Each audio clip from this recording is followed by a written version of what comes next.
known as mission scouts. So you know we've got scouts, huh? We know the scouts and then we've got pathfinders. In other countries, the pathfinders and scouts are actually related together.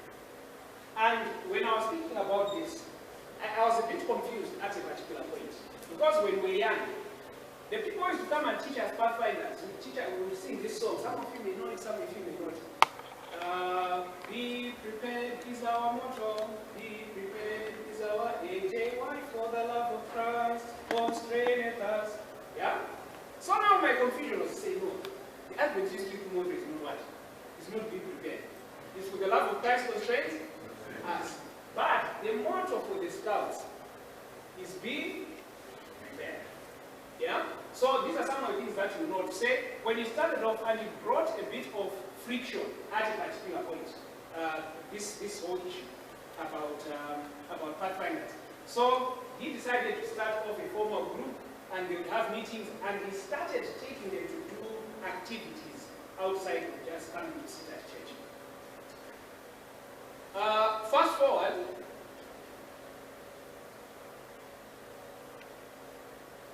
Alright. So fast forward, we're still around the 1920s, and what people would do, they would just get maybe a few boys and they would go and take them out for an overnight camp somewhere, then they would come back home. I just want to give a brief history of how camps were done. But then what happened is we had what went on in Australia. So this is completely away from America. Everything else we've been discussing is America. Out in Australia, one of the conference directors, youth leader, decided to say, you know what, I'm going to take out, he took 14 boys out for a camp out along the river called the Yarra River. And this would essentially be the first known camp out that was done. But officially, when we go to the records, we hear that the first camp out for the JMV was in Michigan in 1926. And what happened from that camp is what developed to all these camps that we have. Now, the guy we just spoke about, Arthur Spalding, at one of the camps that he was at, he told a story about these explorers. And the nickname for these explorers were pathfinders. Yeah? John Fremont, one of the Western explorers in America. So he told a story about that. And this camp became known as the Pathfinder Camp. Not Pathfinder Club, but Pathfinder Camp. And campouts have grown. First Pathfinder Company was held in 1954. This is in America. And the one thing that we always say is, the story will always glorify the hunter until the lion learns to ride her. You know that saying, huh? The story is always going to glorify the hunter until the lion learns to ride. It is unfortunate that the history that is recorded almost as always took place in America or in the West.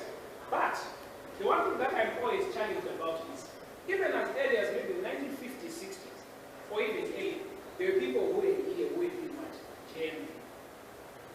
It's only that maybe we don't have the what? We don't have the record, yeah? Yes. So it's also a challenge to us to say, yes, let's record the history of what is even going on today. Because maybe 10 years from now or later time, it might be useful for others who come after us. The first company as division-wide was North American Division in 1985. And then we all know, of course, of Oshkosh. Yeah? In Pathfinder, it's always here, Oshkosh here. So that's the first international company. And people have returned there to that campsite. Now, from 1927 to 1930, I've spoken about the term Pathfinder. That's in 1927 to 1928. At this camp, there was this one guy, he was a Scouts master, John McKinney. He was also an Adventist. So he says, no, I think these things that are being done, we can also develop our own what? Our own curriculum, our own vocational merits that we can actually teach our young people. So this is where you have the honors. Now this is a full list, okay, not a full list, but as many of the honors that you can have listed. But that time they only had 17. It started, I think, with 9, then went 15, 17, and they've been adding over the years. Excuse me. I've spoken about the whole idea of Pathfinder. This was in 1927. But the term Pathfinder only got accepted at least maybe 20 years later. There's a reason why. There were people who were local church leaders who opposed to say, no, we don't have what? Pathfinders. We are starting to bring the world into the church. They refused.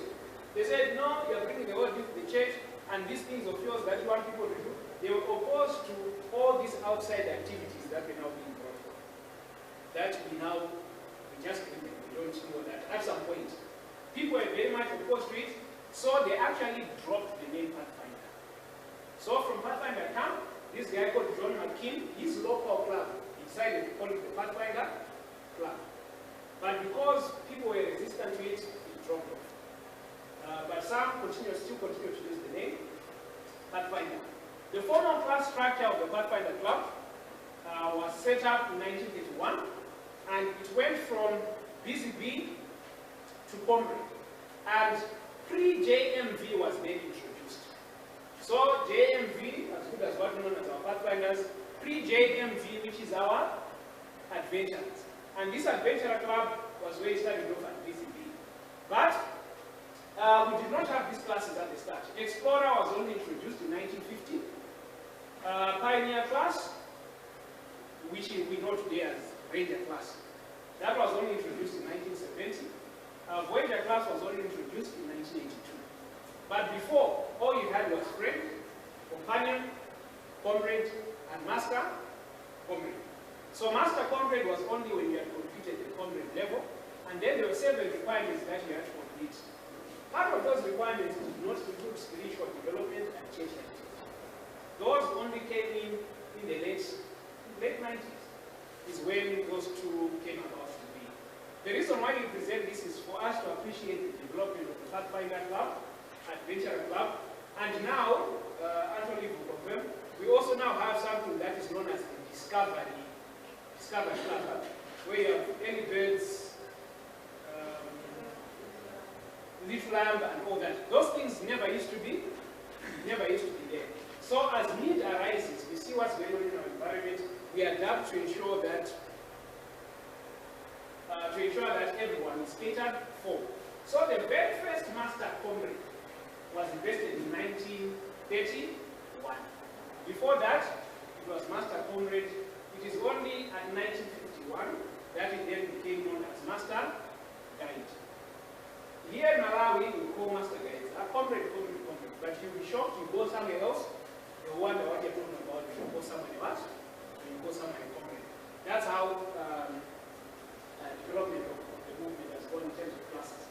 Pathfinder development. So now, as we go from 1930s to the 1940s, you had this development going on, all these local clubs creeping up everywhere, but it was not recognized by the church, by the General Conference. These were just local clubs. It was not recognized by the General Conference.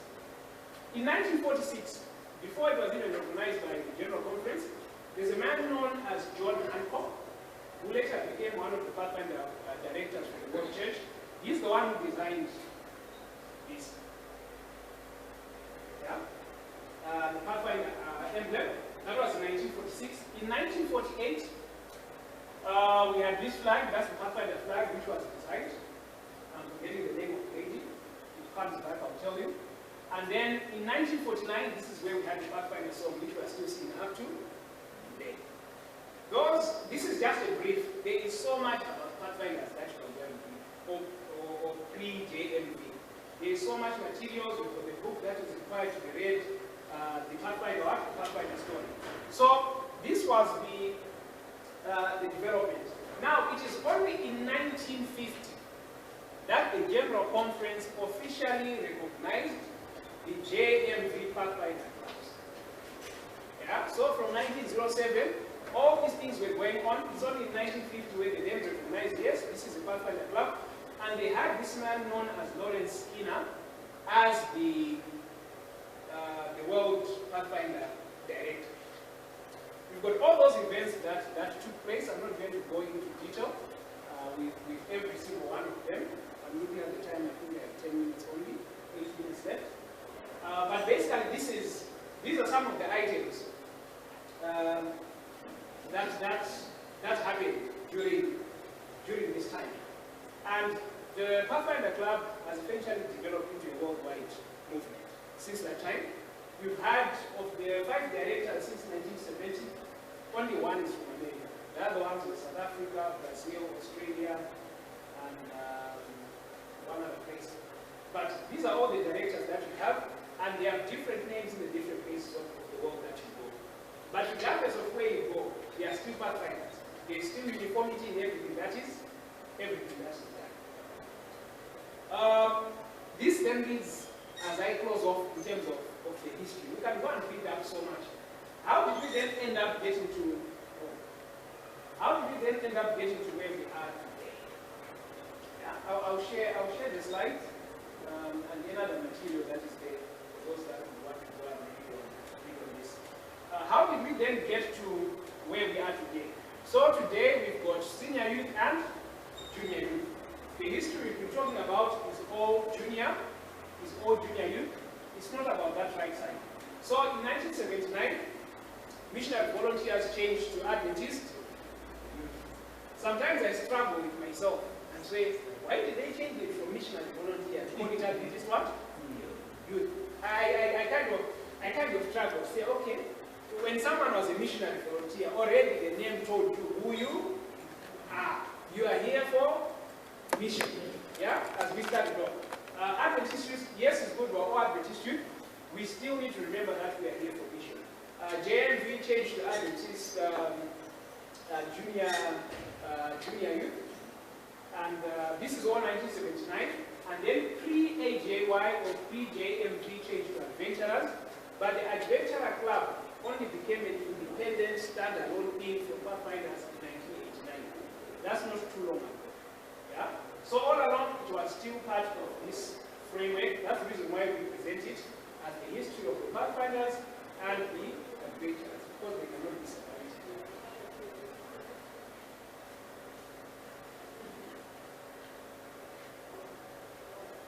So, for us to understand the philosophy, we've spoken about the history.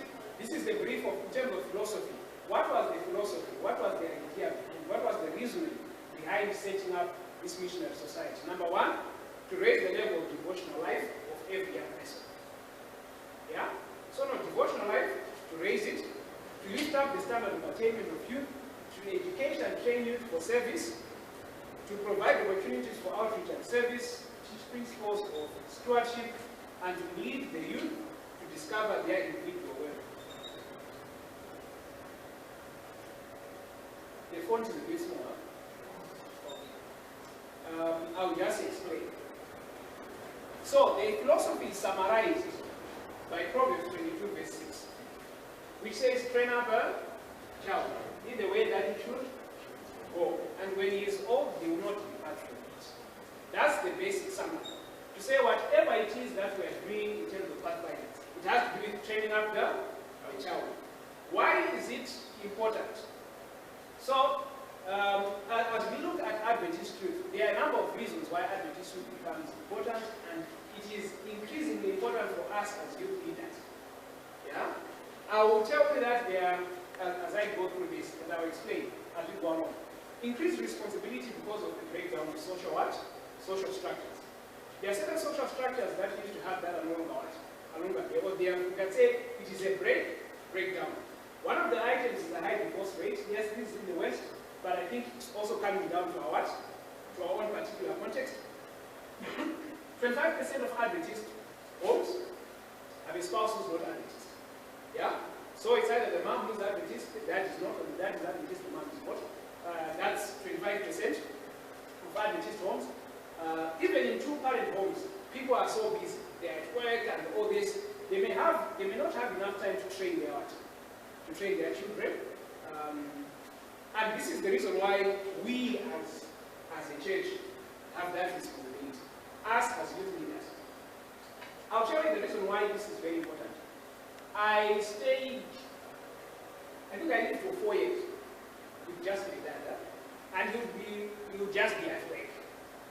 I would do anything that I want at any particular point. If I decide I'm going to leave home on Friday and come back after I come back from school on Monday afternoon, that was who? That was me. And it was possible that you would not find out that I hadn't come home. Yeah? I'm saying this to say the importance now of Adventist youth ministries. We may see all these young people here at church and just think, no, all is well and fine. But it is up to us as youth leaders to say, you know what, yes, we are a church family. We can also take up that responsibility, this responsibility of all these young people about us. Because it may be up to us to actually train them, not only for service, but for their own individual lives. So as a summary, in terms of the purpose of the Pathfinder Club, there are all these items. I'm going to share the slide. I don't want to take more time. I have 2 minutes, and I'm just going to close. But in summary, we want to build a well-rounded young person who's going to go out and impact the world around him. But above all, the Advent message to all the world in my generation. They are supposed to be missionaries. Whether they become engineers, doctors, nurses, accountants, you name it. But in the back of the mind, young people should know that they are missionaries. So, everything that was started long back by all these different people who had this vision that they had. You see that I've also placed myself there. Because the vision continues. Yes, some of you are laughing, you did not notice. Yes, I've just placed myself there to say, this is something that is being handed down. This lady that we spoke about, Flora Palmer, they had a vision, they had a dream. They had to say, you know what, we need young people to go out and do mission. And everyone who came afterwards took up that what? Took up that charge and continue moving forward. So as I close, I would want to also hand it over to you. You have this responsibility. Just by saying, okay, fine, I am in guide class or master guide, a trust has been placed on you. And all that I can say is, please, do not betray that trust. May God be with us as we continue. I will ask Comrade Godfrey can come forward. I don't know if we have any questions or observations. Very quickly. She's coming forward.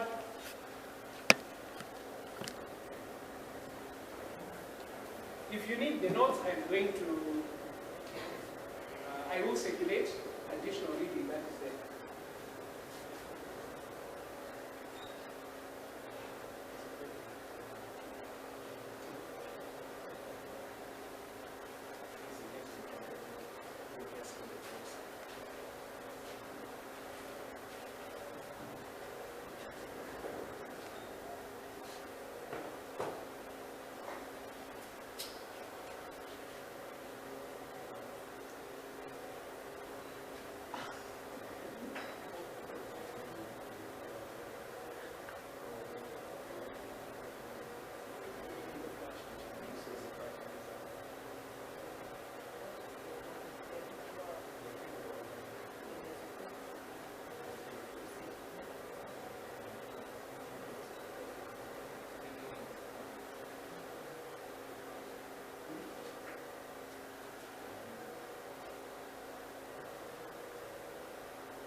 Right, good afternoon, everyone.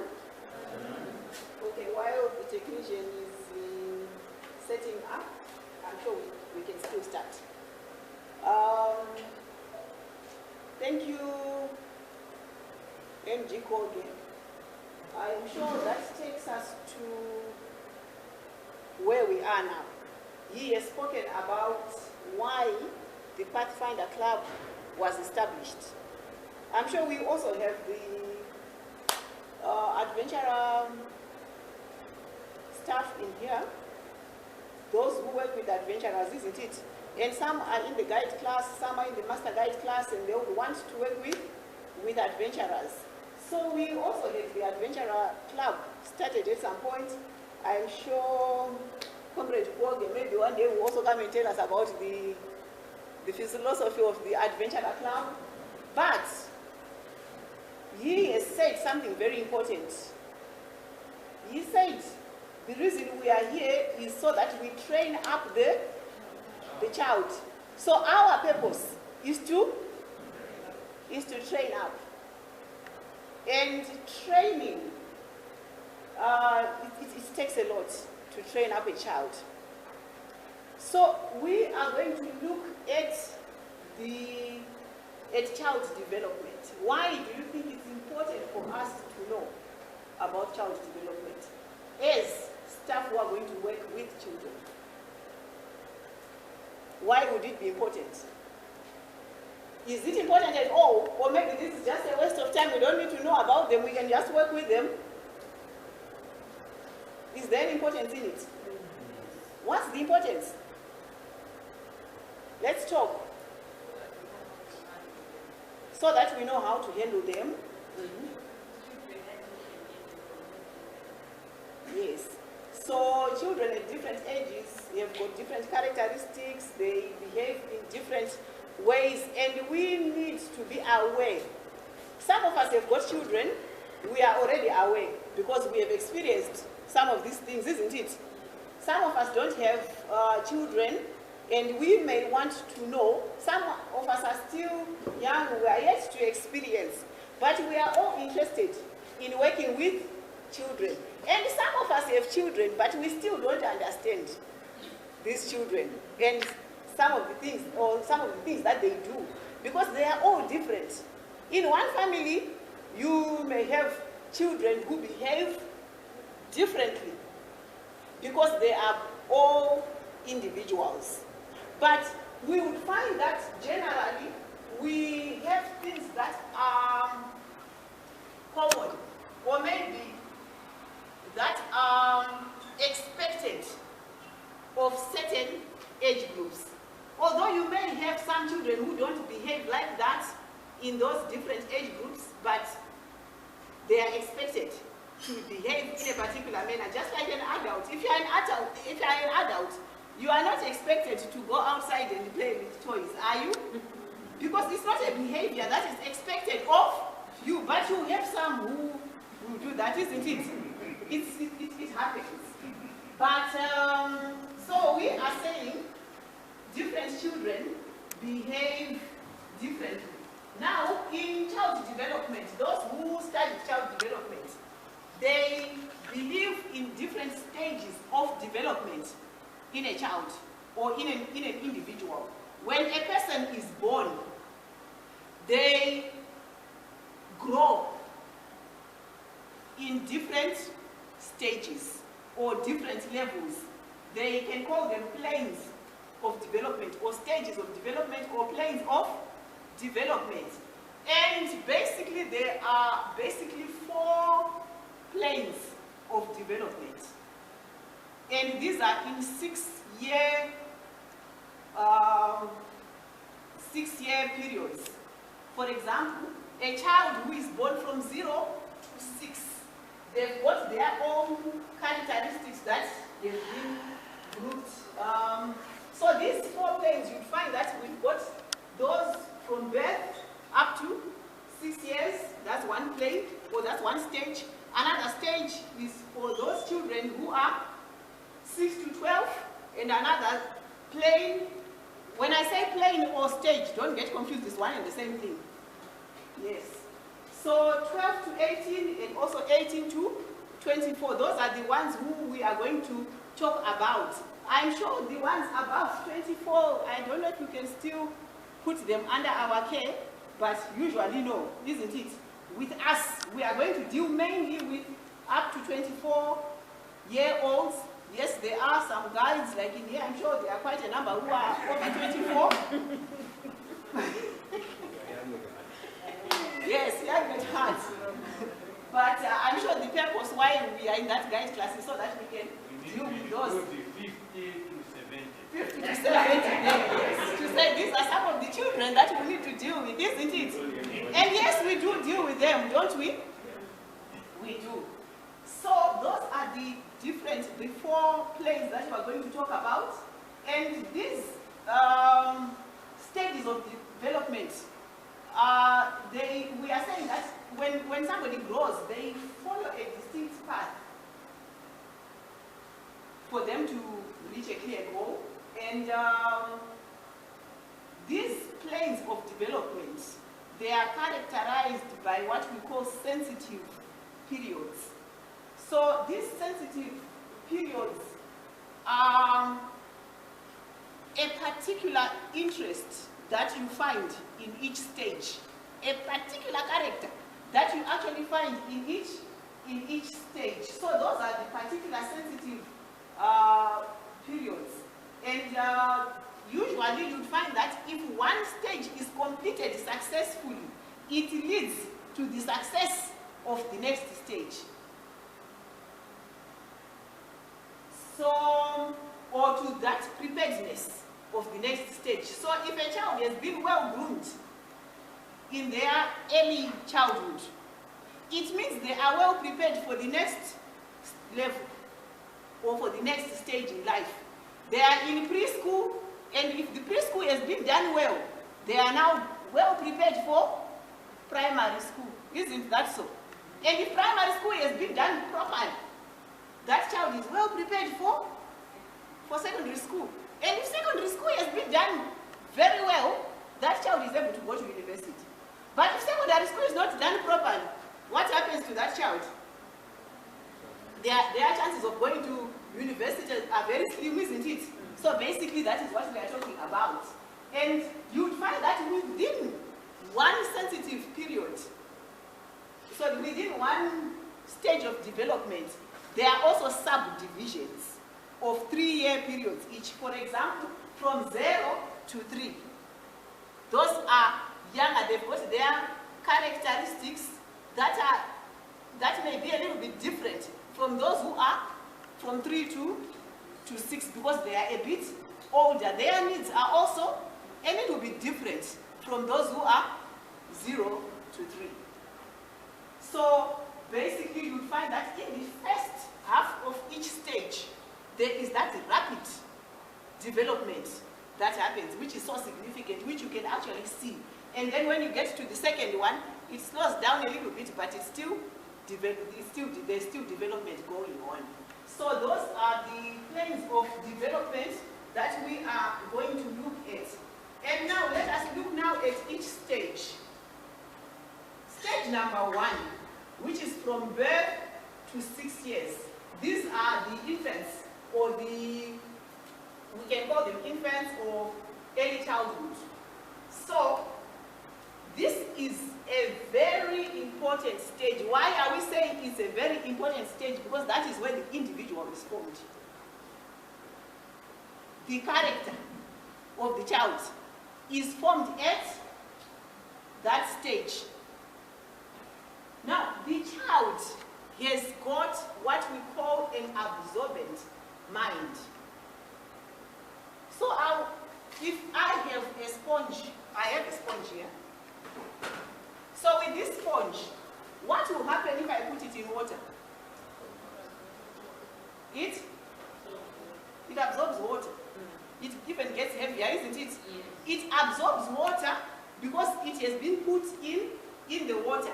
So I would like you to imagine that this container is the environment in which a child lives.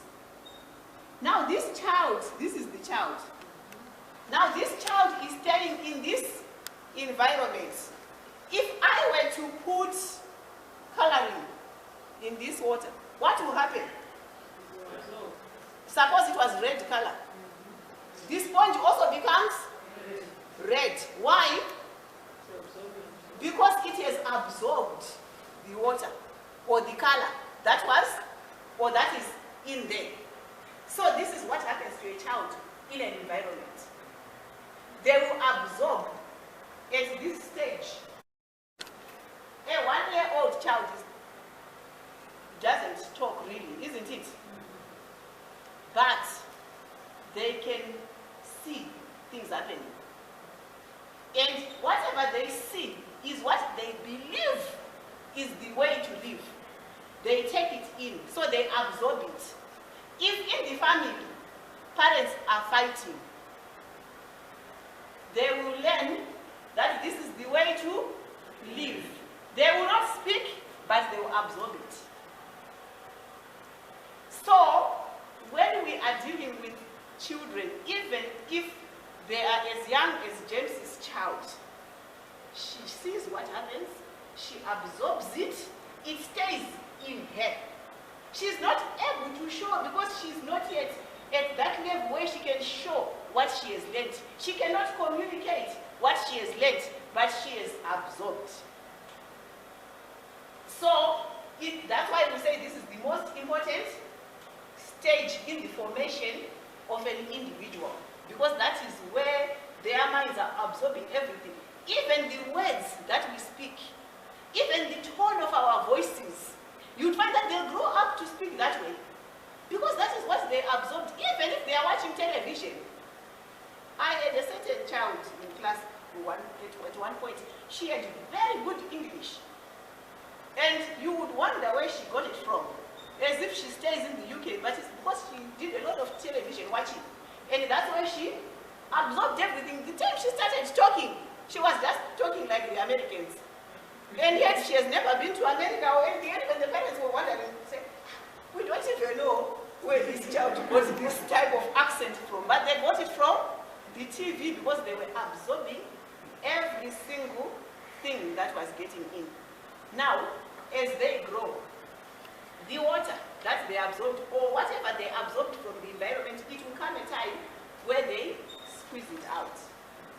It will come out of them, just like, because they just kept it for that period, and then time will come, now they start squeezing it out. It is coming out of them. That's when they grow up, you find them maybe fighting, maybe saying vulgar language, because that's the environment that taught them that. So as teachers, or as adults dealing with little children, we've got to be very careful of the environment in which we create for them, so that because that environment will shape who they are. Who they become is that. It is very difficult to change them when they've grown. It's the grace of God, isn't it? But you would find that mostly it is at that stage where they absorb, where they learn everything from the environment. So they are sensorial explorers. They basically, you find that they really don't use a lot of imagination. They use what they see. So at this level, we find that when we are dealing with them, we need to, they learn from seeing. They can see things, and they can do things. So what they can do, and they love the activities that are created for them. So it means that we have to use as much concrete objects to teach them as much as we can, rather than to discuss with them. You can't sit down with them and actually discuss an issue and say, you know, this is the topic and this is what we are going to do. They will leave this place not having learned anything.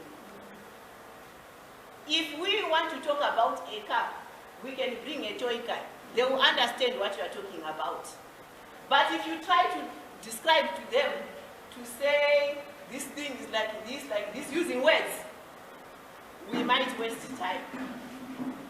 So at this level, at this stage, we need to use a lot of objects, a lot of concrete, a lot of practical work, a lot of activities with them.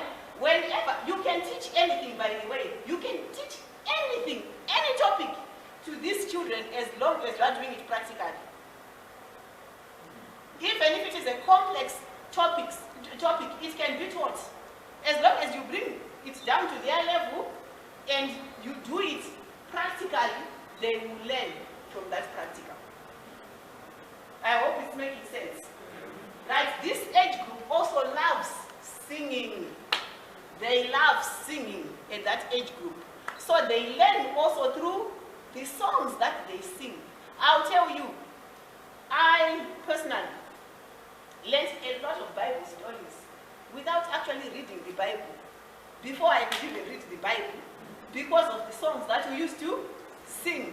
It could be at church, it could be at home, we would sing about Zacchaeus. So I would know the story of Zacchaeus from the songs that we are singing. We would talk about what other songs do you sing with the children?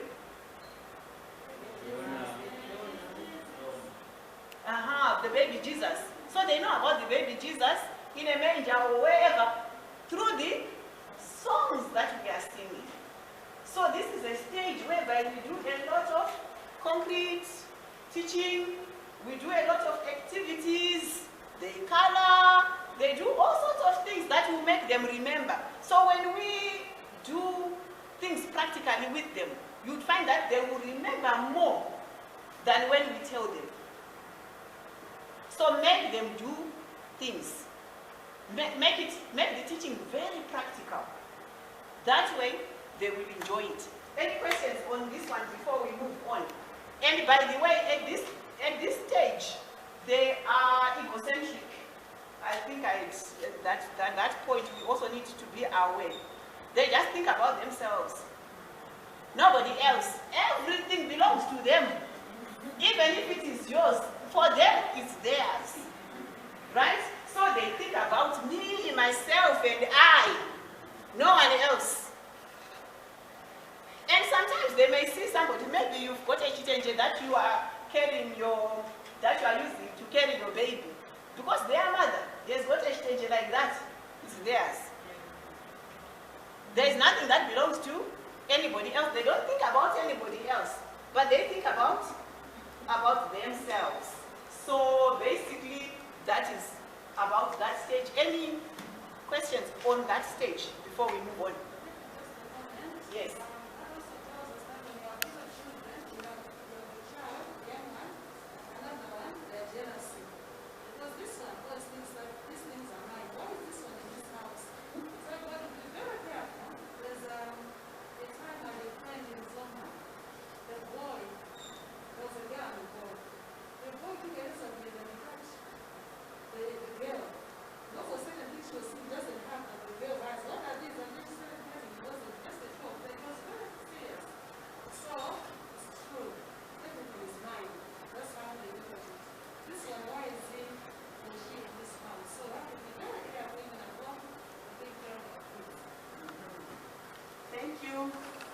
Any other comments or questions before? Yes. Also, that stage, they can realize whether they are male or female. Because if you bring two toys, they can tell which one is mine. Yes, they can tell which one is mine, and they want, but they want everything to be theirs as well. Yes. But they, if it's a girl, she will fight for a boy's toy. Right, we then look at stage 2. Stage 2, now we are looking at children who are aged 6 to 12. So this is now the intellectual period where their intellectual curiosity and thirst for knowledge are tremendous. They want to learn, they want to know, they are always asking questions. And they want to know why. So they ask a lot of questions even in class. You know, you'll be shocked with the questions that they ask you, but they want to know. So they want to know more. They've grown a little bit. They've started understanding. So they now want to, so they'll be asking you lots and lots of questions. So we as teachers now, we shouldn't say, no, don't ask me, no. Let them ask. That is the stage that they are. They are curious to know, and they will ask questions. So as much as possible, let us try to respond to their questions that they ask us. And they start reasoning as well because they are now a little bit older. So reasoning is forming, they imagine, but there is logic as well in everything that they are doing. And they've developed also a sense of adventure, a great deal of energy. They've got so much energy. If you were to just leave them out there, you would see how much they'll be running around. They have so much energy. You give them any tasks to do, they can do those tasks because the energy is there and they learn rapidly. This is the time also when they can memorize things. So you've got those memory gems in the curriculum. Give them at that stage, you would find that they can memorize even the whole Bible. Yes. So what happens is when we are teaching, we need to know about this sensitive period so that we take advantage of the sensitive periods. So if we want them to memorize things, this is the thing we know that, okay, when they are from 6 to 12, these children can memorize.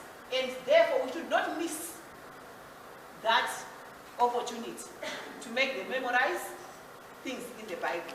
So we've got a task ahead of us whereby we need to, why can they memorize this? Because now they are now able to handle more abstract things. Because you remember we said that they, when they are from 0 to 6, it's mainly concrete. But we also said that from 0 to 3, you would find that it's a subplane. And that subplane is mainly very, very concrete. As they move on to 3 to 6, you'd find that now they will start moving slowly to abstract, whereby now they can color, they can read pictures, and so on. Is that so? I don't know if you experienced that. At the beginning, you might want to use a chair as an example, but later on, you can even use a drawing, and they can read that drawing until you get to just the words, isn't it? So they're moving in stages.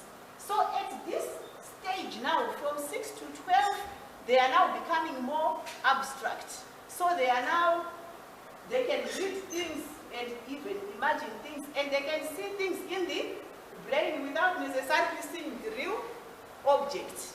So they are moving to abstract. They are more abstract because now they can even read. They love stories. They love to read. They read a lot of books. So if you have got materials that they should read, this is the right time to make them read as many as they can. They also love collecting things. Because they love collecting things, this is the right time for honors as well. You know, for different honors, isn't it? So this is the time they can do it because that is the stage of development they are. Those are the things they love to do, and we are simply taking advantage of the things they love to do. If you look carefully into the curriculum, you would find that when they were designing the curriculum, they looked at the stages of development. I want to believe that they did. Because the curriculum fits in very well with the stages of development of the children. So if you are teaching a class, for example, if you are teaching the little lamb, you are not just going to sit there and tell them things, tell them stories. You are going to make them do activities. And that's why they've got even the activity books. They're adventurers, don't they? Because there's a lot of activities that they need to do. So basically now, they are now beginning to think for themselves as well. So you might also want to give them an opportunity to say out their peace of mind. It might not be correct, but they are beginning to think and reason. So that is the stage that basically they are at. We are also looking at when they get to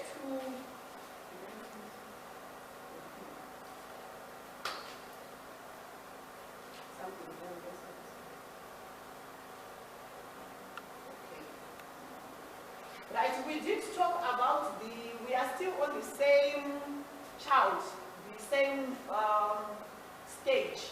So those were the mental characteristics that we're talking about. Now, you find that we also talked about the planes. Like this is the last one. So we're looking at both. Now, when you get to the ages of 9 to 12, they are still within the same second plane.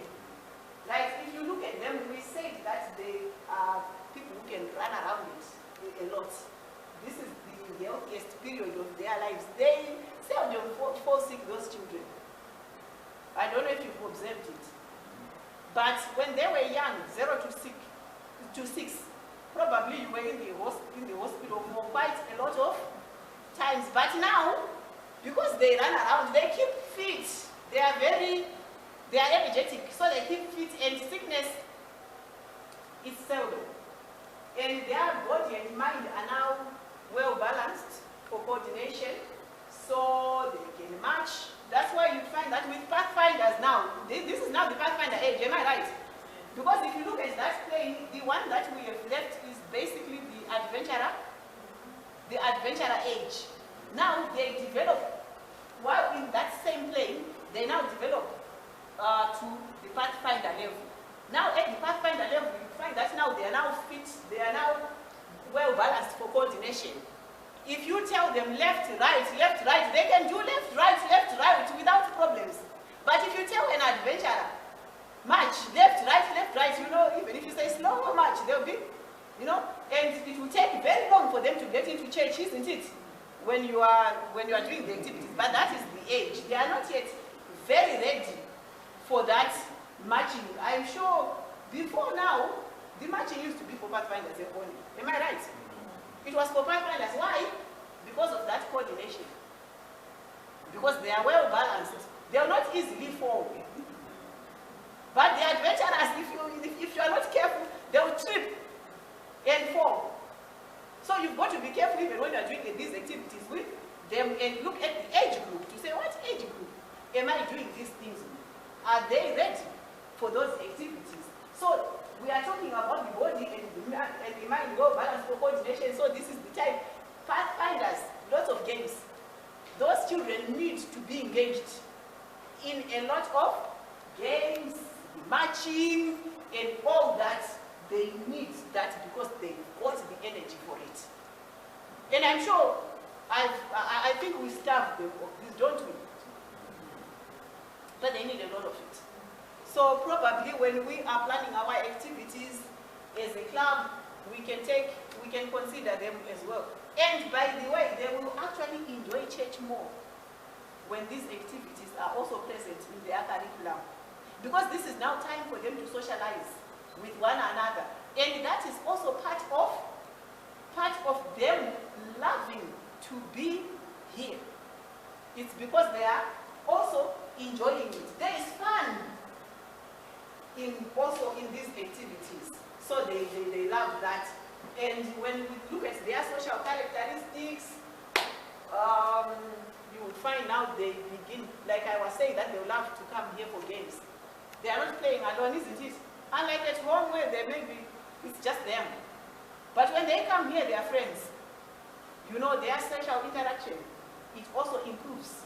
They enjoy being with others. You know what, my children used to ask me to say, we want to go to church this afternoon.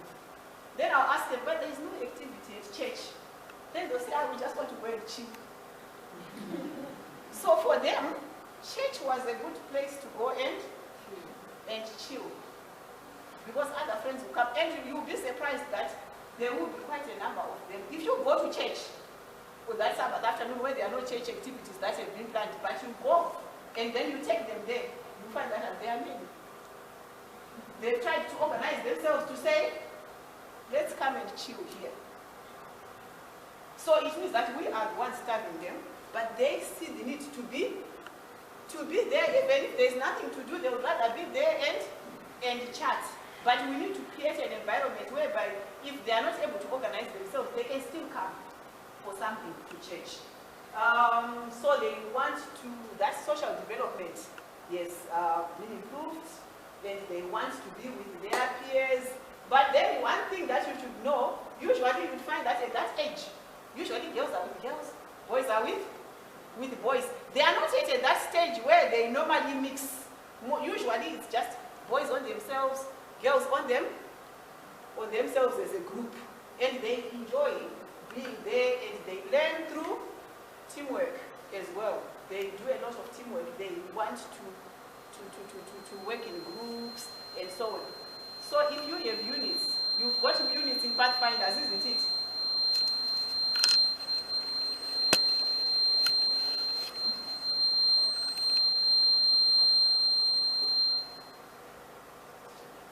So we've got units. We haven't used them here, but basically you find that in the Pathfinder Club there are units that are usually formed, and they are working as teams, and they will enjoy that. Even if you say go and wash 100 plates, 100 dishes, they'll do that joyfully because they are together, they are a group, they are a team. So we need to encourage that teamwork. Even when we are teaching them, let us also take advantage of that stage and make them work in their teams, and now they are seeking more independence. They have developed their moral sense. They're becoming conscious of what is right and what is wrong. So it's unlike the little one. They might not even know that they did something wrong, even if it was wrong. But these ones now, they are getting to understand what is right and what is wrong.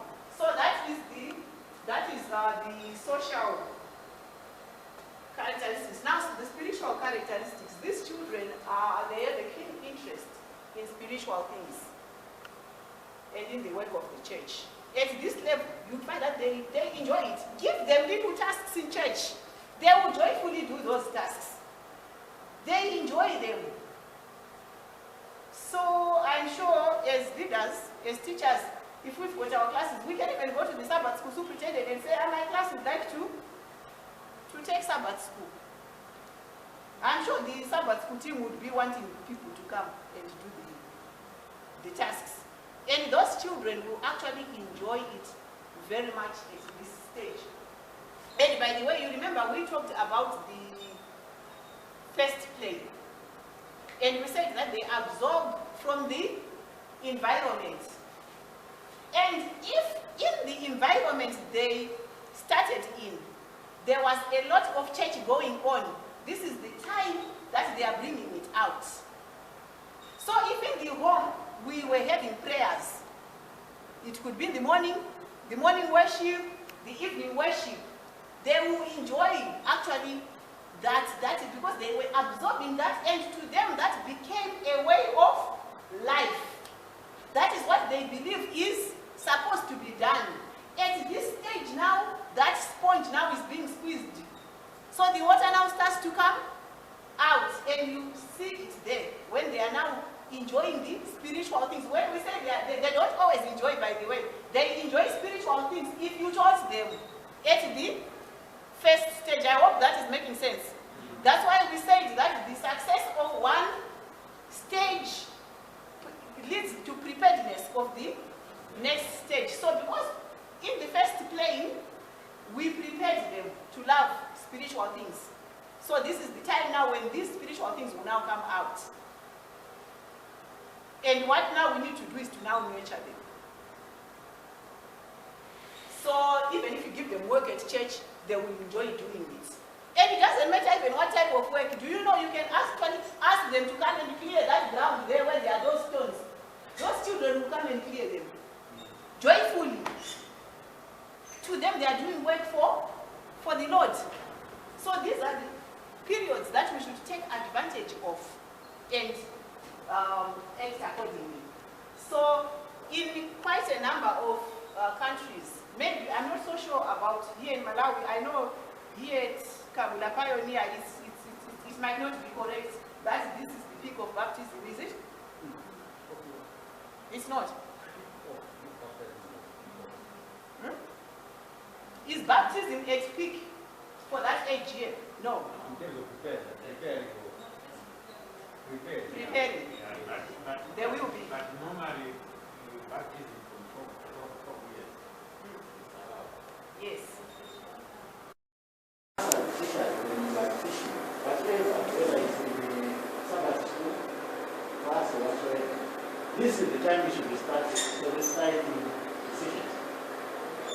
Yeah? Engage them one-to-one. So after that class, there's an appeal. Yeah? It's just a simple appeal. How many of us wants to give our lives to the Lord? Then they raise up their hands, you pray. The other day it will be another one deeper. Yeah? So you're doing that, consciously appealing to their heart. And you will see that when you reach here, when in some places when they talk, some of them they will tell you, I want to get baptized. And some have heard the story, they say they refuse me to get baptized, then they become rebellious. When now they are in late teens and they don't want. So this is a critical age. We need to ask probably because our yesteryear, probably the development was a bit slow, but now you see the kids have grown very fast in terms of the environment. We need to be very much aware. Either it's a make or break. So we may not put them in water, but that's the area that they need to make a decision. So if you baptize them at 12, at 13, they will stay. They meant it because at that time, I think as she was going to make presentation, at 12 to 13, 95% of the brain is developed. So they are not small kids.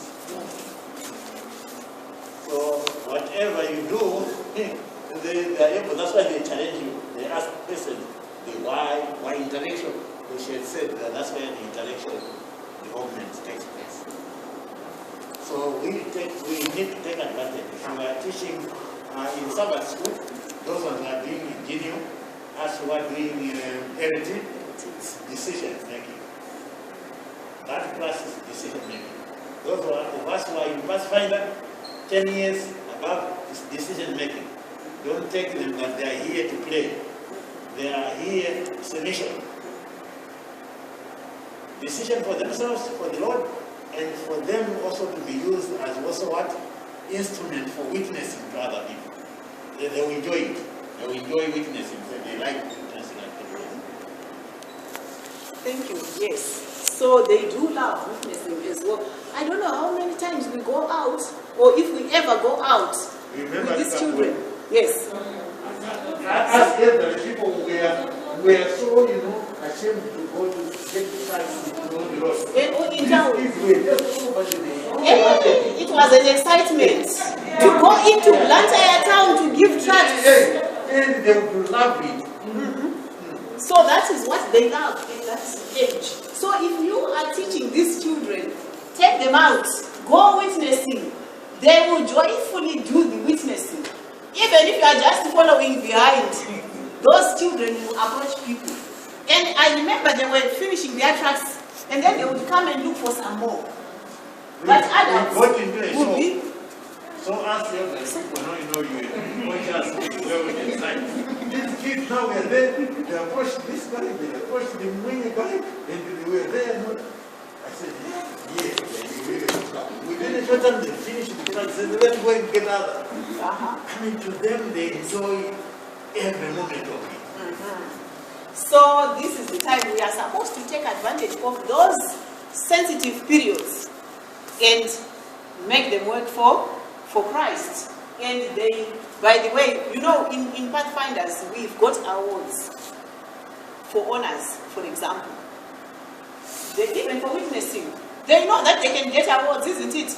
Any activities, any skills that we can teach them. This is the time we should take advantage and teach them those skills. After we teach them those skills, it's important for us to give them their badges. Yeah. They love them.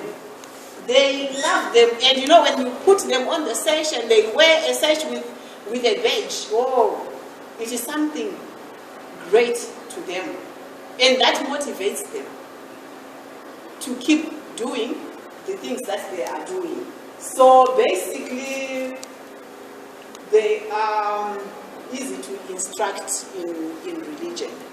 So let us take advantage of those sensitive periods. Any questions before we Move on. Maybe just to point out that it's very important to look at that stage, the stage that she mentioned, the first one before this, because that is the time. The early childhood, this one? Yeah, this is the time as we are discussing it, because if you look at it, the intelligence is formed here. The brain is formed here. Now, if this is messed up, that's why they say 0 to 7 is a break or make. Yes. A break or make, you can either destroy the child completely, or you can build the child. You can build them at that So stage. if you say, I know this one is then you want to attend to them, and you let them, like what she was saying, that the kid will learn something. Now, I think going forward, mothers will know better than I think us men, that actually why it says 0, because it starts in the womb. Yes. You will see the kid loving the music that you have been loving. If you had the mental breakdown while you were expecting, you see that taking place in your child.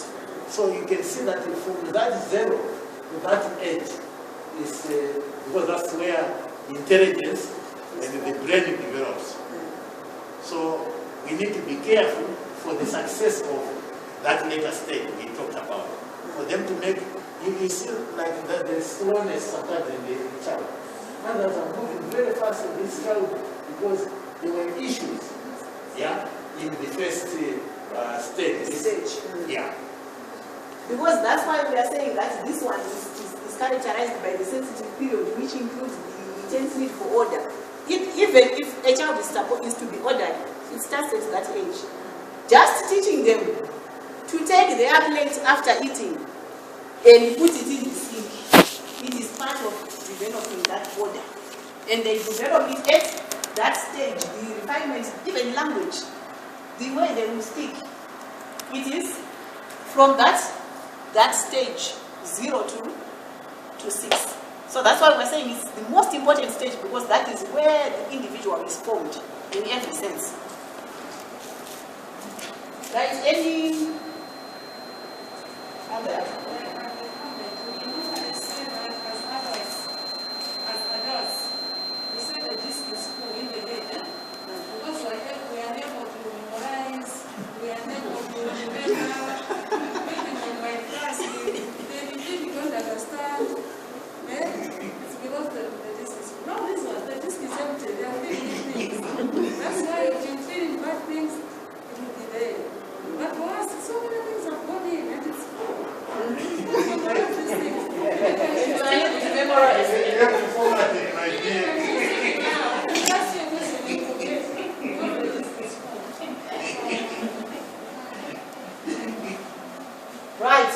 We move on to the third stage. So we've looked at the first and second stages.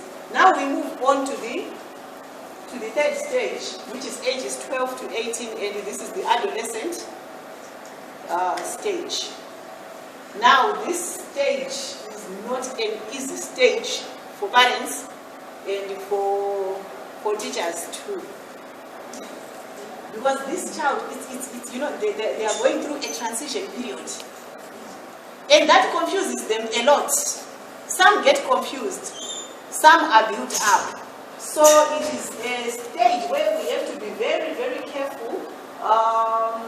So because both physically and mentally they are going through some transition in their lives. And I am sure as adults, we know some of the developments that they are going through, isn't it? Okay, for example, the physical ones. We can just quickly mention one or two or a few, what is going on in their lives. Changes in the body. The physical body itself changes at that age. You would find that that's when they develop the Some grow a beard, it starts growing at that stage. Some, the bust is growing, the breasts. The girls are going through their menstrual cycle. The boys are developing the deep voice and all that. And you know, there are hormones that actually affect even the way they will behave at that stage because of those changes that are going on in their body and in their mind. By the way, even the physical changes actually also affect their mind. Some are embarrassed as well, especially girls, even boys, isn't it? Some get embarrassed, some, well, I don't know, maybe some like it. But I think the majority they are so shy. Yeah. They become so conscious of their body, and it affects quite a number of them. It's a period for confusion in their lives as well. So they need a lot of support from us, the adults, at that stage, so that they feel and they get to understand that this is normal. And if we are not careful, we may lose them if we don't support them at that age. We could lose them even in church. You know, these children also laugh at each other. And when they are going through this, we need to be sensitive to it as well and watch what is happening with the children that we are taking care of, just in case they may be affected and we lose them. So this is, like I said, it's just that period of great confusion, identity crisis. They don't know where they belong. They don't know who they are. It's just difficult. Some don't even like what is happening to them. Some are developing in a way that they don't like. They never thought they would have such a voice. And maybe they don't like the deep voice. Some like it, some don't. But then they become so concerned about these changes that are happening in their body. And because they can't become so confused, it is a difficult period, and they need a lot of guidance, a lot of encouragement, a lot of support from the adults. So what is happening to their mental development? There are children who are very much alert, but they are subject to daydreaming as well. Sometimes they imagine things that you can never know. And you know, that is the period also when they start to lie a lot. Quite a number of them, they want to cover up for some things that are happening to them by even lying and all that. So there is that confusion. But there are children who can also learn very quickly. They learn very quickly at that stage, and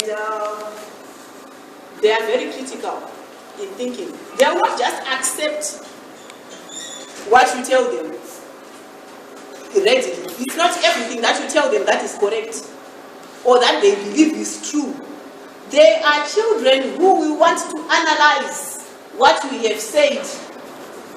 They want somebody who, okay, they can respect somebody because of who they are in the society. Not necessarily just because I've been given the class and I'm going to teach them. They will not easily accept me. And they will not easily accept what I say. They are very critical. Very critical. And when you say something, they will analyze it before they take it in or before they accept it. So we've got to be to be role models as well, to show that what we say, what we do is what we say. What we say is what we do. Because they analyze and they have a keen interest in scientific data. And you know, that's why even if they see a car that is broken down, they would want to come and assist if they can assist. Okay. So basically, that is the age group. And physically, there is rapid growth, and they eat a lot at that stage. Parents will complain, let them eat. And that food is going to help them to grow, to develop as well, isn't it? So don't complain to say, hey, my food. But they eat junk. They love eating junk. They love eating junk, yes, but in the home, let us give them the proper food. Yes, we should guide them, isn't it? Because they eat a lot, they've got very good appetite. The muscles they've developed. I think basically we've talked about the general physical characteristics. We'll also forward to you this so that you can also read them, because I've only got a few minutes left, less than 10 minutes left now. So there is that lack of coordination of mind and body. We've already talked about that, isn't it? Why? Because of that confusion that is going on in them through the development, the hormones and all that develop, and so on. So basically, because of those changes biologically, there is a problem. So, but we've basically talked about that. You can read about it. Socially, they are humanistic explorers, socially conscious individuals. They do enjoy being with friends, with peers, and they are loyal to their friends, by the way. Now, it's dangerous. Why? We are saying they are loyal to peers. They can be loyal to an extent of drinking and smoking with peers. Because their peers have started smoking and drinking, you would find that they also want to please them. And they might go into it to please. But also, it's a good thing that they are loyal if they associate with the right people. Then they also do the right things. So let us teach them to associate with the right people. Let us try to build up these social groupings that are constructive in them. So let us take advantage of that fact, but in the right manner. But we should know that we can either, or they can either be destroyed or they can be built at that stage. You know, I remember there was a time, a few years back, there were some children who started smoking at the church, right? And you find that you would actually know this one, some will come and tell you, this one brings chamber to church. And to them it's cool. And they'll show their friends. And I'm talking of things that happen that I actually know, right? That I know were happening. With the children whom I know, this is what is happening. So the child can, especially boys, will find that they can even bring chamber to church. They show their friends at church. And you think that they are grouping for the right things. And you are happy that they are grouping with church friends, but these church friends are also influencing each other. This is where we have this peer pressure problem. It's at this stage. So it now depends on the one who is doing it, whether the others will listen to them or they will not. So you are fortunate if the others say no, and they can even report to say, so and so is bringing chamber. Then you quickly intervene, isn't it? You may need even to go to the parents to say, do you know that the child is bringing chamber to church? And you talk. Then they call the child, you talk. You talk to both, you even talk to the child, isn't it? You call the child, you understand this is what is happening, and so on. So we need to be very careful of that age group because of the peer pressure that they go through. And we need to intervene as quickly as we can. Sometimes it can be our own children. Our own children that we have in the home, we don't even know what they are doing. But it takes every parent to assist each other. If they are church children, they are all our children. Am I right? They are all ours. We cannot say, no, it's not my child. It's so and so's child. No, it's my child. If you are a member of the Adventist church, you are my child. Right? I should be able to quickly intervene to help you, to even discuss with your parents to say, this is what the child is going through. How can we help the child? And we need to take that active role to help that child. This is a very critical stage where a lot of things can happen, especially because of the peer pressure that they go through. So emotionally, they are also developing. They are very emotional too at that stage. And you know, they also don't listen. Most of them don't listen to their parents. They would rather listen to somebody else, but not their own mother or father. Is that so? And if they, so that's why now we should take advantage of that, because if they can listen to you and not their father or mother, they take advantage of that to help them. And they usually think that they know better than the adults. So they also, this is also the time when they get attracted to the opposite stage, to the opposite sex. It's the most dangerous age for sexual and social temptations. So spiritually, these children, if we did our stages properly, we will find that their religious interest will continue. So we are still linking it, isn't it, to the past. So the spiritual things begin to become a matter of experience rather than acceptance of other factors. The interest in spiritual things wanes slightly, but teenager is influenced by the attitudes of the group. What we're talking about the peer grouping. If they belong to a peer group that is religious, they will grow. Spiritually, they will grow tremendously. You will find that they want to do quite a lot of things, and we are coming back to that baptism that we're talking about, because it's coming from the last stage. Even at 13, they've come from 12, 13, they are beginning to get baptized and so on, because they are making choices for one's life, and it is this stage that determines their spiritual life. And so basically, there is less tendency to demonstrate their feelings on spiritual matters or convictions. Normally, they make decisions that are concrete as to what they want in life when between the ages of 13 and 18. So they are making decisions. Now, the mental characteristics, they are likely to question everything and want proof before they will accept anything.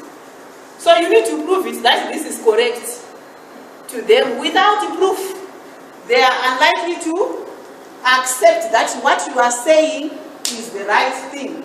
And great respect for scholarship often inclines to take as an answer something held to be truth by someone with a well-known name or position or status, or they look at those things, and if you just come and you start telling them about science when you're not even a scientist, they wonder, where are you getting the information from? Are you sure? Can we trust you? So they'll question. They want the evidence that you know what you are talking about. So the ideals now begin to be shaped, and the youth making definite plans to attain them. Now, their sexual development is a force to reckon. Height and weight is about 85% of adulthood. Muscle developed, and they enjoy physical fitness programs. They enjoy being with peers. They want to be with friends most of the time at this age, and they are usually frank when they are expressing their opinions. They are very sensitive and often guided by public opinion. So sometimes what the majority of people are saying is what they do and what they believe. So it depends on their social groupings. Now the last stage is stage 4, and these are the ages 18 to 24. You jumped there. There was something important there. The spiritual development here. Oh, I missed it. So you can see that you find fewer of them getting baptized because they want to finish school. And some of us parents, we also encourage that. That, my child is busy, to finish secondary school. Yeah, because some of them, they finish Sunday school at 15, 16, isn't it? So because they are writing, let the child be finished. And then they get baptized. Yes, Then you wonder what is the connection between they never get studies and- baptized. Yeah. Until there's a crisis at 30 years, that's when they get baptized. Yes, so the wrong associates or the right associates also do determine their decisions as well, because they normally do along with others. Now, the fourth stage is that of adulthood, and that's from 18 to 24. They are basically now adults whom we are dealing with. Those are the young adults, isn't it, comrades? You are young adults. So the young adults, they are spiritual, emotional, and moral independence. They've made decisions in their lives, isn't it? And what they've decided is basically what they stick to, or that's the time they've got that independence to do what they want. A person who doesn't like church, normally that's the time you can tell that this one now is because they are no longer being pushed by the parents. Now they have to make their decisions and do what they've decided to do. And there is construction of higher level of self-understanding. They understand themselves better. They decide what they want with their lives. They decide how their lives is going to be. For example, they decide what career they want to do. So they are looking at their financial independence as well. This is now the time when they are now in university, usually, where they finished, yes, or they finished. So the young adult discovers their place within the world and asks themselves, what do I do to give to the world? So if they are okay, they would want to give back to the society as well. So basically those are the stages of development of the children whom we are going to be dealing with. So that brings us to the end of our session. But a task that I would like to leave you with: may you identify the sensitive period for the age group that you are dealing with. You are dealing with a certain age group. Even those in guide, you are attached to different classes, isn't it? So what plane of development are the children you are dealing with in? And what is it that you should do in order to take advantage of their sensitive periods? What activities, what can you do to take advantage of their sensitive periods? Thank you. I've got people in my neighborhood. Their children are 14 years, 15 years, they go to school, but they have not attended church, maybe since last year. They are Adventists. The parents, they go to church and they leave the children home, and I don't know what the children do for the whole Sabbath day.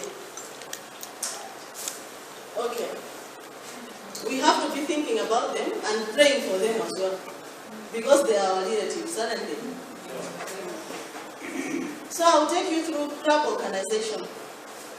In CRAP organization, sorry, it's not a PowerPoint. I never thought that it's going to be a PowerPoint presentation, so you're going to forgive me on that. So I'm only using the papers, so you have to forgive me on that one. Here we are looking on how to form a Pathfinder club in our local churches.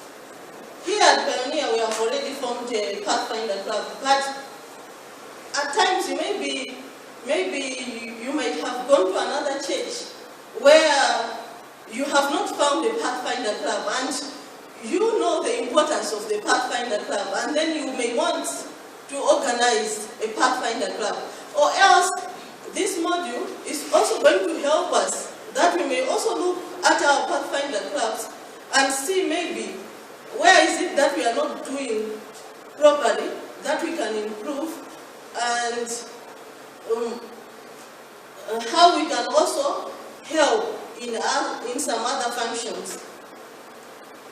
So, in organizing the Pathfinder Club, the first step we have to do, when you have just got that idea that I want to organize a Pathfinder Club, looks like here there are teens, there are Pathfinders, they don't have things to do maybe. Like, as you have seen our philosophy, that our main aim is evangelism.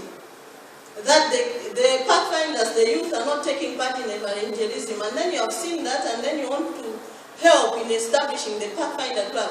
So the first thing that you have to do is to seek guidance with the conference. That is the pastor at the conference who takes care of all the Pathfinder clubs. That is, what I'm saying is, there is no Pathfinder club that stands on its own. Every club is under the supervision of the pastor at the conference, who also has got some people working under him. Like, if you may not meet the pastor, there are also other people who are elected to work under the president. Like, we may have the youth leaders, Pathfinder directors at conference level, who may also assist in giving guidance on how to establish the Pathfinder Club. So after getting the counsel from the pastor at the conference level, you then come and meet with the pastor at the local church. Because you can also not do anything at the local church without the pastor at the local church not having the knowledge of what you are doing. So we also need to discuss with the pastor at our churches to see how we can go through. And after that, we need to now go through the church board. You have to ask permission because you cannot just go to the church board. So if the Pathfinder Club is not yet in the church board, then you need to seek counsel again to get into the church board so that you can tell the members of the church board why you need to have the Pathfinder Club in that church. And then they need, you also need to tell them the importance of the Pathfinder Club, how it is going to help the church locally in the case of evangelism. And when the church board has agreed that they need to have the Pathfinder Club, that's when the church board can say, let's now elect the Pathfinder directors and the deputy directors. And then when the Pathfinder directors and the deputy directors are now elected, these are the people now, when they go to, when they meet, they also sit down and they also elect other officers who will take part in the Pathfinder Club, because the Pathfinder leader and the Pathfinder deputy, them alone cannot work, cannot do all the duties in the Pathfinder Club. So they also need to elect some other people who will come under them. Like, it is encouraged when we have a Pathfinder Club that the children, they have to be grouped up in units, let's say of 6 and 8 for easy management. And in every unit that they are divided, we need to have an elderly person as a counselor. And we need to have an elderly person as a counselor. And the children will be learning leadership through the units they are divided. So, from the Pathfinder director and the deputy director, they will choose the people now that they will come under them. And then they will form committees. When this is done, the Pathfinder officers are elected.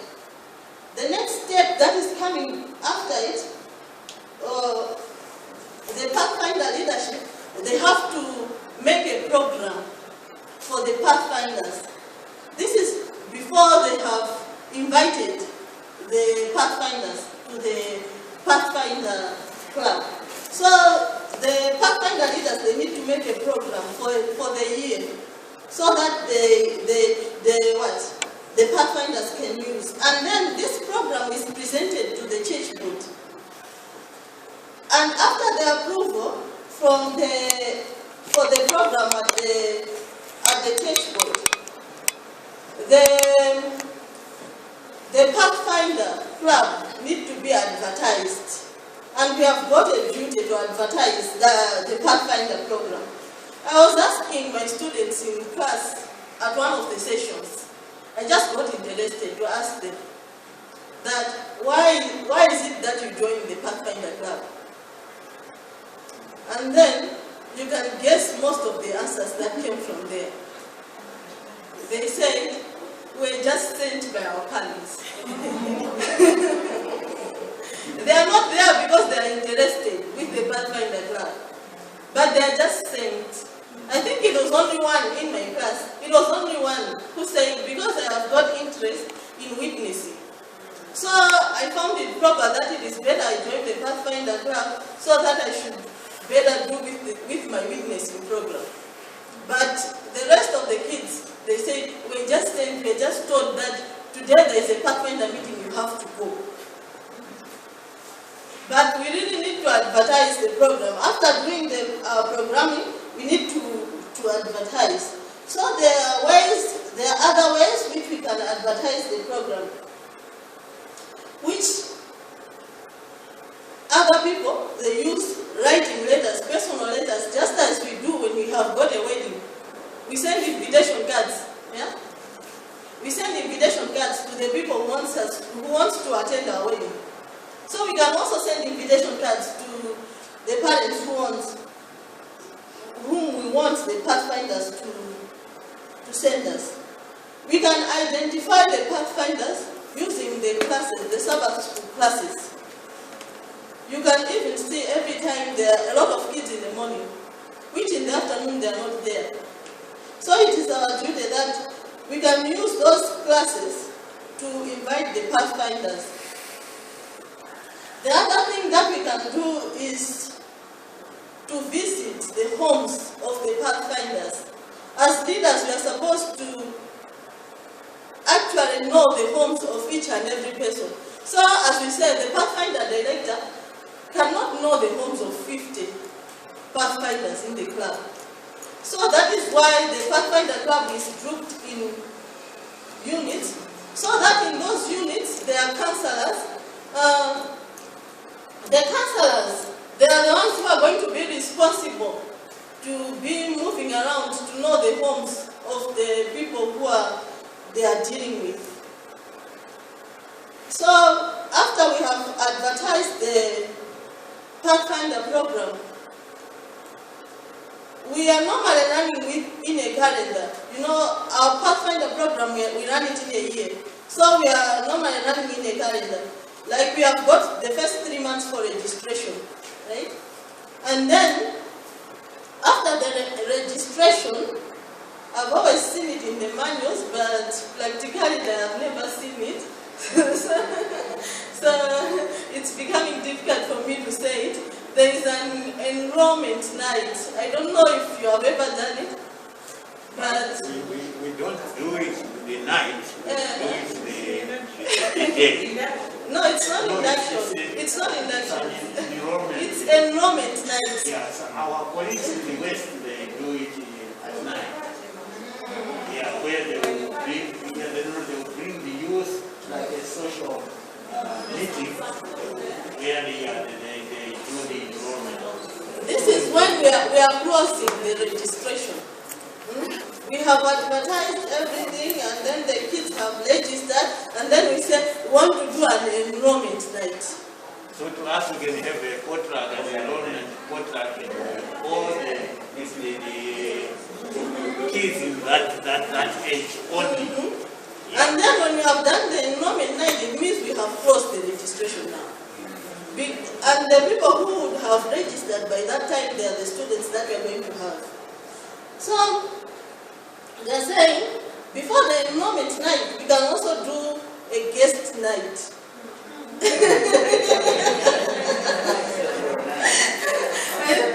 Looks like I'm bringing strange fire. It looks like I'm bringing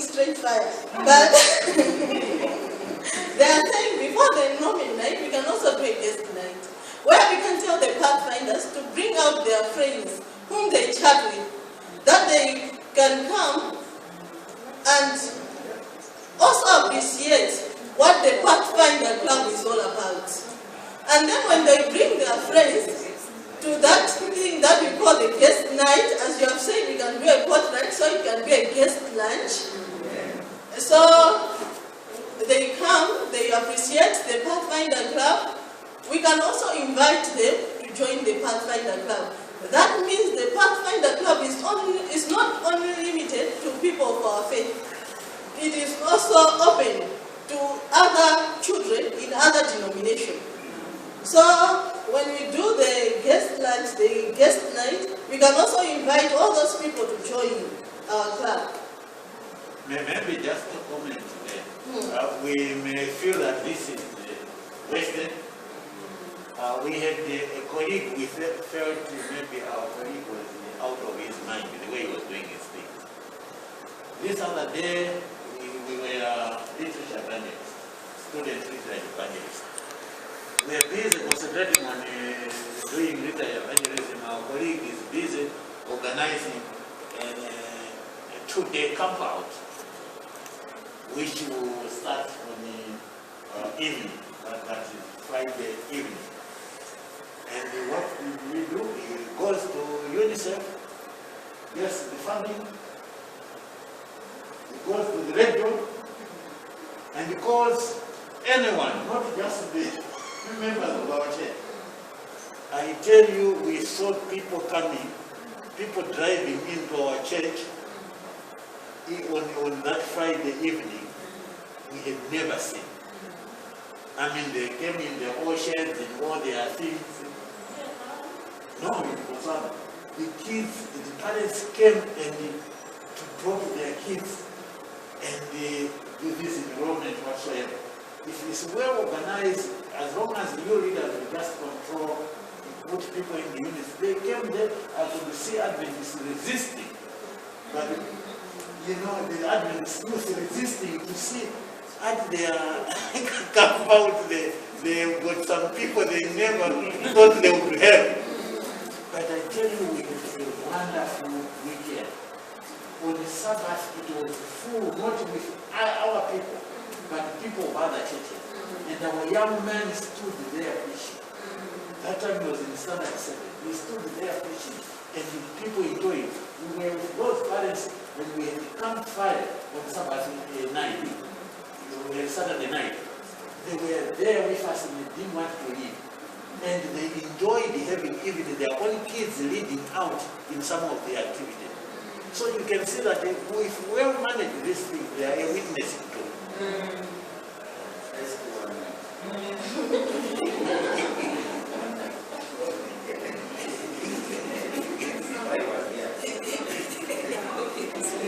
Okay, now after the enrollment is done, that's when now we have to do the induction.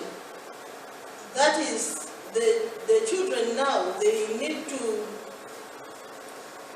this is to say that they are giving themselves up for service in the Pathfinder Club. That's when they come to the memorizations of the laws and the pledges, and we have to make sure that the children are really living to the laws which they say, not only just saying them in church, but really living to them.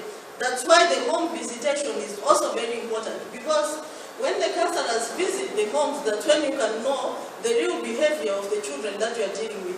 Because you'll be able to chat with the parents, and the parents will also tell you the real behavior of the people that you are dealing with. So you also find that in this club, it is really important that the counselors, the directors, they get into contact with the parents as much as possible, because we will not only be dealing with the children, but we will also be dealing with the parents. So during the home visitations, the parents may ask the questions they have in regard to the Pathfinder Club. You are going to explain to them, and then you can also know the characters of the children you are dealing with. Now, after everything has been done, the Pathfinder Club has been established. And then you have started teaching the children. There is also need for evaluation. That is supposed to happen on a monthly basis. to see what is happening with the children. And this evaluation, okay, it can happen on a monthly basis, but it can also happen quarterly.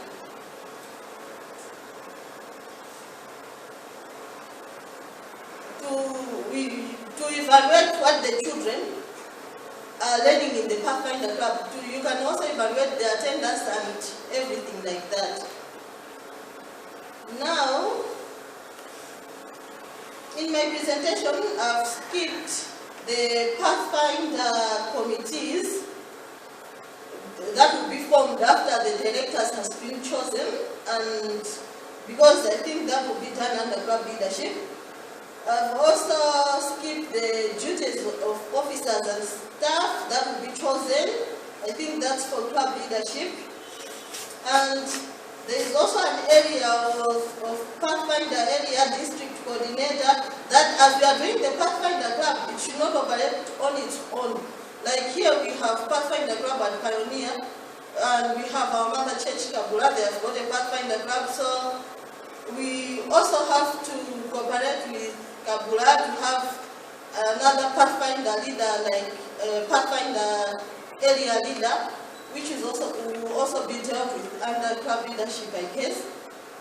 And then on the second part, we have got operating policies for the Pathfinder Club that we are doing. And in operating policies, the first thing that we have is the uniform. I wish it was not so much code, that we would have been able to show the uniform as much as possible. So I'll not dwell much on it. I understand tomorrow there is also a uniform seminar at the conference. There is also a uniform seminar at the conference. Yes. Yes, the uniform seminar, and then we are supposed to have a representative from what?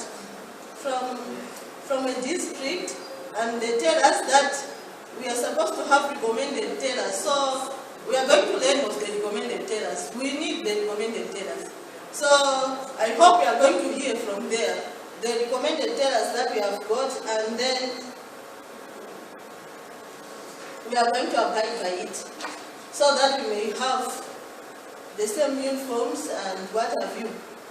But on uniforms, on what we can talk of, there are limitations on where we can dress our uniforms. Like, we are supposed to put on our uniform at all Pathfinder meetings, like this meeting, at public gatherings, when we have things to do, like when we are taking part as messengers, as ushers, we are authorized to use the uniforms. They can be put on, but we are not supposed to put on our uniforms when we are going out to doing other things like personal things. Where putting on that uniform may be an insult to the club. We are not supposed to. So we need to learn to respect our uniforms and to know the use of the uniform, the purpose of putting on the uniform. Like the uniform I'm putting on, what does it mean? It's a Pathfinder uniform. The Adventure uniform, to know where exactly to put on the Adventure uniform, the Pathfinder uniform. We have got field uniforms, things like that. And then I've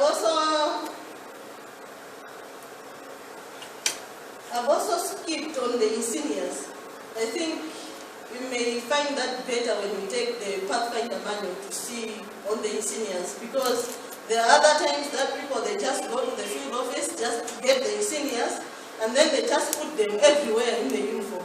So before we buy the seniors and put them on our uniforms, we need to consult maybe our manual or our leaders. What seniors am I supposed to wear? There was a time I got uniform for my husband, and then the seniors there were for Master Guide, but he hadn't done the Master Guide. I just told the tailor, can you do the uniform for my husband? And then say, your husband, just thinking that the person is a grown-up, he's a master guide. And then the senior was there, master guide the seniors. That when it comes to church, people will say, you are a master guide. So you know, people can say, can you do this, and they don't know how to do it. But you're wearing a uniform, you said a master guide. So maybe that's why they have got a uniform seminar there tomorrow. That they may tell people the right things to do. So, for the seniors, we need to consult the Pathfinder administrative manual. The other thing that we need to talk of is finances. That in Pathfindering, there is need for financing. For us to do the programs properly, like as you were saying, for our programs to be attractive, we needed maybe a bi-monthly programs to be going out with the kids, to do other things like witnessing, to do other things like creative things. We need to have money. So we also need to have financing programs.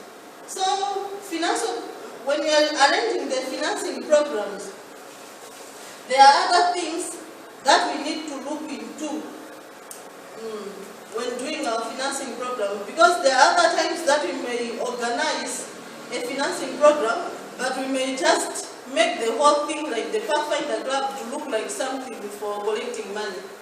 We may even move away from our philosophy, move away from our motto, and then make the thing like it's a fundraising project. So we also need to be careful when we are doing our financing. There are other ways in which we can collect finances for the club, which others may include the annual membership fee. We have the annual membership fee, which we have done here at Pioneer. We are doing it monthly, right? So the monthly membership fee is one way of soliciting funds for the Pathfinder Club. But apart from having the membership fees, we may have other ways like church subsidy, which I think we are not yet there. I don't know. I don't know. Since the treasurer is here, she can tell us. Okay, we need to have a church subsidy. That is, we need to appeal to the church board. That we alone, we cannot stand on our own. We need some financing in the Pathfinder Club, so we need church subsidy. And the other way we can collect money for our Pathfinder clubs is through offerings. So here, in my manual, they are saying the offerings that we collect from the church should be used differently from the money that we collect from the membership fee. That is, the money that we can collect from membership fee, we can use it to finance the programs that we have, like maybe we want to learn something, we want to learn cookery and the Pathfinder. We can use that money that we collect from the membership fee. But this money that is used on offerings, they are saying for some other reasons, it should never be used for things like our own needs. It should be solely for outreach and for evangelism. And the other way we can get money is by sponsorship from church members. That when church members have understood the Pathfinder philosophy, they can sponsor us. And then sometimes we can have special projects. But when we are having the special projects, we should make sure that the special projects, like fundraising, they are not happening like to the disadvantage of the church. That we need to take care that we have adequate authorization before doing our fundraising projects, and that we are not working to outwork somebody. That there are other fundraising projects that may lead somebody in the church to have what, maybe not to do better in his business or in his employment because of our fundraising projects. So we need to be careful in doing the things, and then we also need to be conscious of our Advent message every time we are doing the fundraising, that the fundraising programs we are doing, they are not contrary to the message that we have as Adventists.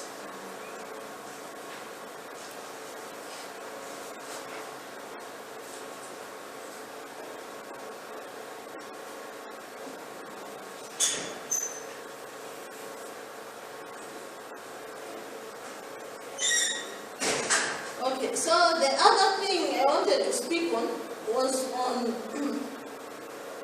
reporting. That as leaders, when we are doing everything, when the Pathfinder Club has been established, we also need to have a reporting procedure of how we are going to do. As I already said on the evaluation, that we can do this monthly and quarterly, and there are also forms already designed that we may use that are available at the conferences that we can get to do our reporting on what is happening in the Pathfinder Club. That is to include like what honors are being done in a period, like the attendance of our students, like how are they coming, like do we have new members, how are they returning. So we can do those reports. We are supposed actually to submit that report to the conference, the youth director, on a monthly basis. And also, I think that is through our church board. And then, there is also a schooling plan. After we have submitted the reports to our conference, to our church board, we are supposed to have scores of our programming. This is just used to find out that we are able to do each and every activity in the Pathfinder curriculum, that we are not only doing one thing, but we should be able to go about all the activities that Pathfinders are supposed to do, just like to take part in the activities that the conference is doing, and to take part in the activities that are happening at our district level, and to take part in the activities that are happening at the church level. Like here, I have got an example of a scoring to say there are scores given out when the Pathfinder Club has participated in the camp out. There are scores given on investor program, scores given on Pathfinder fairs. That on each activity that we are doing, there is that scoring, the scoring plan that is going to help us to see if we are really doing in accordance with everything that is supposed to be doing.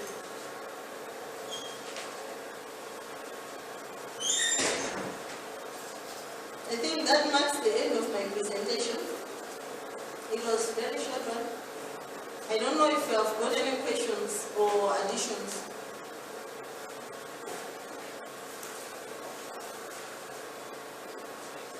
Anything to discuss? So,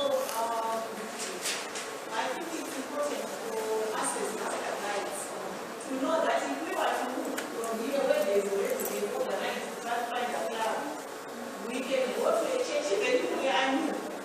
We don't need to wait to be given a position in church. By the way, you can master guide already, so that's a position. Yes. Yes, it's a position where no one will take it away from you. Because you can get to a church where there is no Pathfinder Club, they will initiate.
Yeah, I think we will have those action points after the training, maybe next week, and then agree as a team how we move.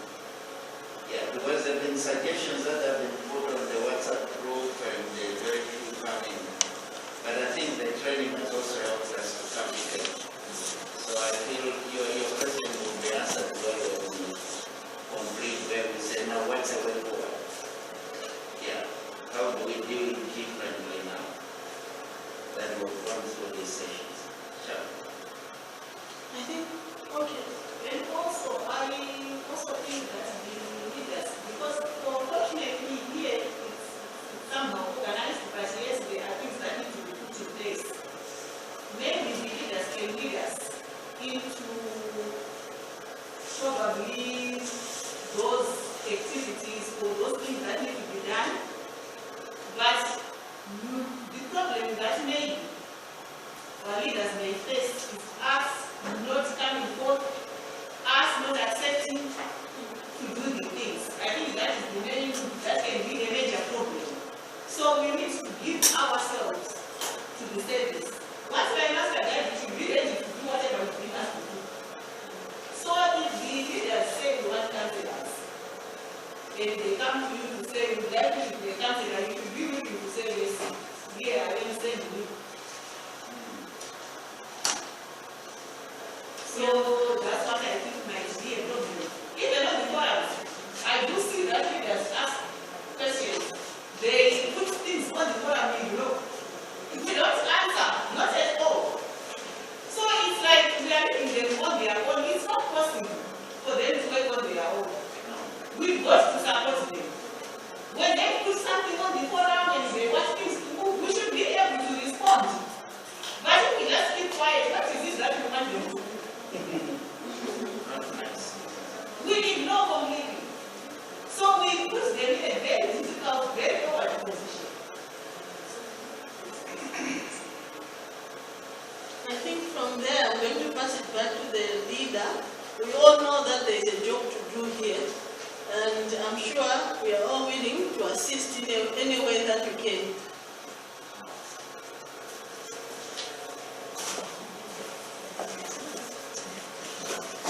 Thank you very much, Obo, for that presentation on club organization. That is the end of our sessions for today. We only have one session tomorrow. It's for an hour. You have to come in your uniform. It's drills and ceremonies. As has been explained, you might find yourself in a foreign place where there's no Pathfinder club. It's you who's going to have to tell the Pathfinders, falling, attention, at my mark. Yeah? It's you who's going to have to do it. So please, let's come tomorrow and participate in our drill and ceremonies. Everything else we'll discuss as we go along. Thank you very much for coming, and I hope this session has also been fruitful for all of us. As we close, I don't know if there are any observations, questions, comments. The drills are for everyone. As in? No, even the No, I don't know. Okay, for tomorrow. It's for training. for part of the basics, the students Okay, it's part of the staff training, but I understand that the Pathfinders have also been invited, which is still fine, because it's the same thing. It's basically the same thing. If it's the basics that they need to learn, they also need to be here. But for us who are teachers who are participating in the basic staff training, we have to be here. Those who are online today, tomorrow you cannot be online. You have to be here physically. The only one who is exempted is Ellen, but we know that Ellen used to be our drill marshal at some point, so we know that she has done the drill and ceremonies. But the rest of us who are online, please let's make sure we make arrangements to be here tomorrow. Okay, Wes is in below. Okay, there's also Wes in. But what I wanted to say is, let's start. 8:45 is when the instructor or the facilitator of this session is going to start. So if you can be here, let's make time to be here. If it's 8:30, 8:35, at least 10 minutes before 8:45. So we start at 8:45. 9:45 we are done. Thank you very much. I'll ask James, if you can pray for us. We shall, if you can hold us stand. James will pray for us. Let us pray. Our gracious King and loving Father, who art in heaven, we would like to thank you so much for the wonderful Sabbath that we've had. Thank you, dear Lord, for bringing us here to church from the morning hours and for bringing us to this session. Thank you for everything that we've learned. We pray, Heavenly Father, that this might be used to enhance your kingdom and hasten the soon coming of your Son, Jesus Christ. We pray, Heavenly Father, that you fill us with wisdom, that we might go out and teach others what you have taught us, and to bring others to the knowledge of your Son, Jesus Christ. As we are about to disperse, dear Lord, we ask that you disperse us with your blessing. May you be with us for the coming week and lead us in all things, and that we do all things to the glory of your name. For this we humbly pray and ask in Jesus' name. Amen. Tomorrow we should all be in uniform.